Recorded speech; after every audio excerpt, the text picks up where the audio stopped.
What's up, YouTube? It's Elijah the Hero, and I know it has been a minute since I've been making videos. Basically, I've just been like uploading my God of War playthrough, which is just basically my stream. Mind you, if you want to watch me play live, you can watch me play out live on twitch.com / Elijah the Hero. So yeah, links are in the bottom for that. But yeah, I've been gone for a while. Haven't really done any creative videos. Man, I just needed a break. Life has been taking a toll on your boy. So I just needed a quick break from YouTube. Had to get my mental creative juices flowing again. So that's what I did, and that's what we're here. But in the meantime, while I was taking that break, I did play Sonic Frontiers, and I'm here to give you my opinion on it. A little backstory about me. I think I've been on record saying this before, but actually my first ever game was Sonic Spinball on my mom's Sega Genesis. So Sonic was my first foray into video games. He's the one who made me into video games. I've played almost every single Sonic game that's ever been made. Went back in time and played some of those games from, like the collections that they had on GameCube. I played those. Played all the adventure games, played all the boost games. I would even go far to say that I like 06 in Sonic. I thought 06 was one of the best Sonic games of all time until I got older and figured out that it's a trash game. But to this day, I still love that game. Sonic Unleashed is my favorite Sonic game, and I've been waiting for a Sonic game to kind of capture that for me. As we all know, the Blue Blur has not had a good running lately. My man has been slowing down. And with the recent movies being a hit, he has a TV show coming on Netflix. People have been calling this the Sonic Renaissance. The last Sonic game that we got was Sonic Forces. That came out 5 years ago. Mediocre to bad is what that game was, and I'm on the bad side. That was a bad Sonic game. But is Sonic Frontiers any different? Is this truly the Renaissance of Sonic? Is he back? Is the Blue Blur back? We're about to find out right now.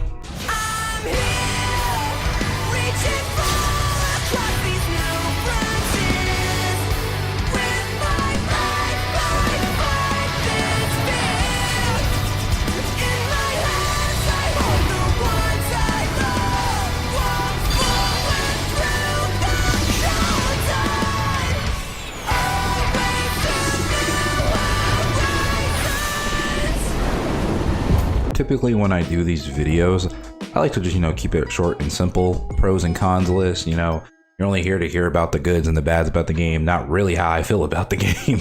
But so let's get right into it.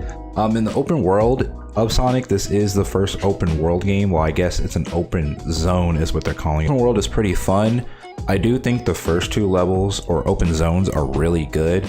But that third one and like the fourth and fifth one are really boring, especially the fourth and fifth one. They're basically the first zone, just kind of like cut from the game. It feels like they ran out of time and just used assets from the first world. But the third world, it has a lot of 2D platforming in a 3D space, which just does not work. It's really janky, and it's really uncomfortable when you get into those 2Ds because you're stuck in the 2D spaces in an open world.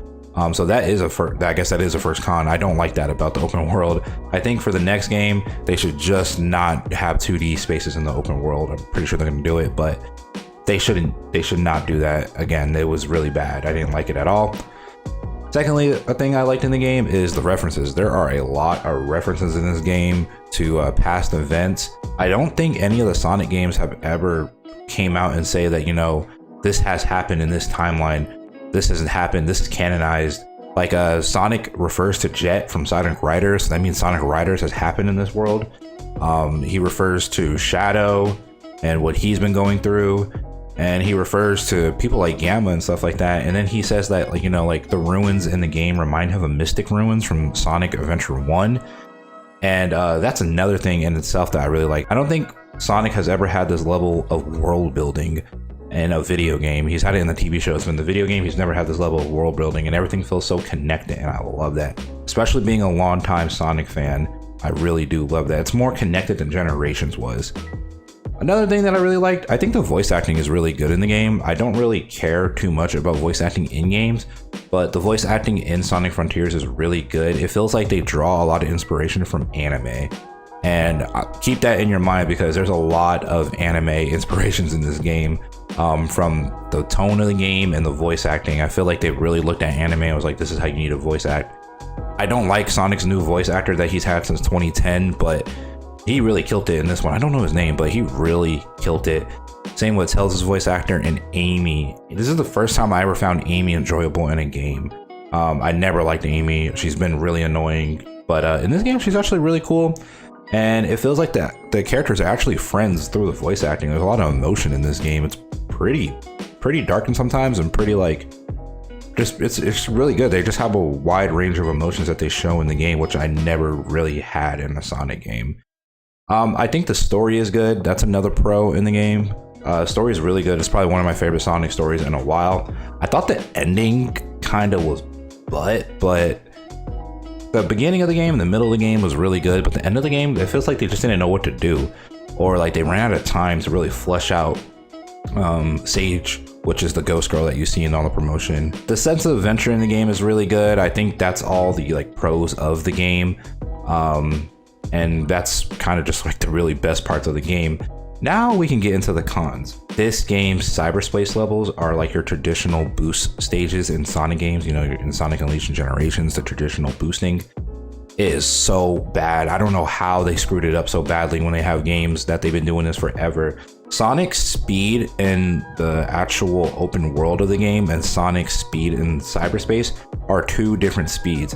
Sonic is locked to one speed in cyberspace, and it's really slow. Even with the boost, it's really slow and it's really noticeable. It's not good, and I don't know how they screwed that up so badly. They shorten the level so it makes you feel like you think you're going fast, but you're not going fast at all. In the open world, Sonic is very fast. I wish they would have translated that speed to the cyberspace levels, but I guess if they did that, you'd be finishing the levels in like less than 12 seconds. But I don't know, man. It's just not working for me. And honestly, that was the most infuriating part of the game, because you need to do the cyberspace levels to collect these keys that unlock the Chaos Emerald so that you can go Supersonic and fight 5 bosses. But it wasn't good, and it wasn't done well, especially coming from a game like Sonic Unleashed and Generations, where they did the boosting was the best part of the game. The day stages in Sonic Unleashed and the Monster Sonic stages in Generations were the best parts of the game. Yet that aspect in Sonic Frontiers was just so bad. I don't understand how that could have happened. So all the cyberspace levels are going to feel familiar to you if you played past Sonic games, because they come from Sonic's memories. But the levels that they decided to use to recreate those memories were Green Hill Zone, Speed Highway, Chemical Plant. Those are the same 3 maps that they keep putting in every single Sonic game. It's been in Sonic Generations, Sonic Forces, and now Sonic Frontiers. I wish they would do some new maps, or if they keep going back to old maps, like I feel like they need to pull something from like a more like obscured map designs, like pull something from like Sonic Adventure 1 or like something from Sonic Adventure 2, because they keep going back to the same maps and it seems like they're out of like ideas for the speed sections, or they don't know what to do anymore, because it just didn't feel good. It felt like you were playing the same stages just broken apart over and over and over again, and I didn't like that at all.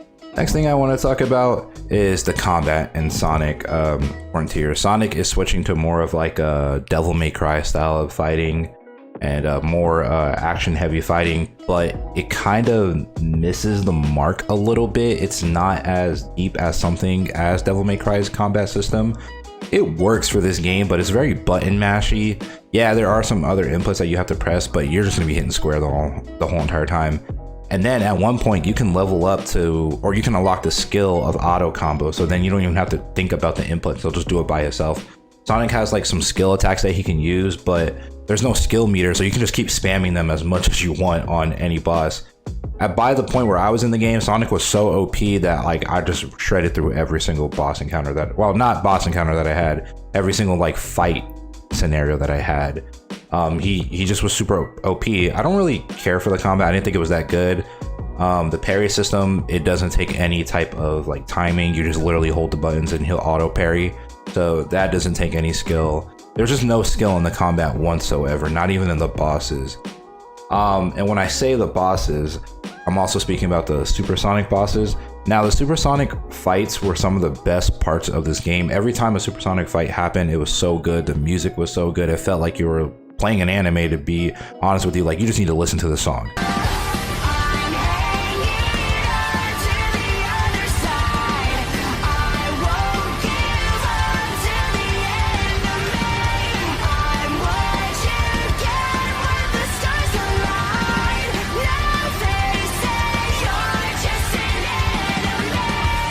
like that song gets your heart pumping. Like that shit was good.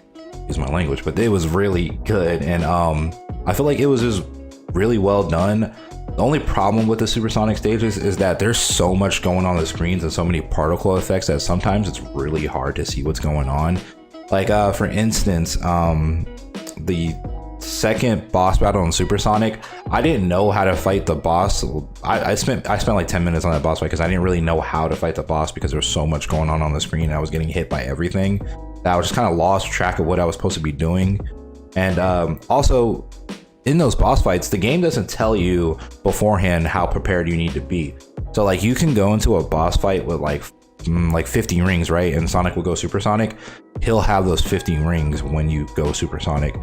And if you drop out of supersonic, you drop out of the fight. Also, the game just does not tell you a lot that you need to know. Like I said, in that second boss fight, you have to parry. I've never parried once in that whole entire game until that point.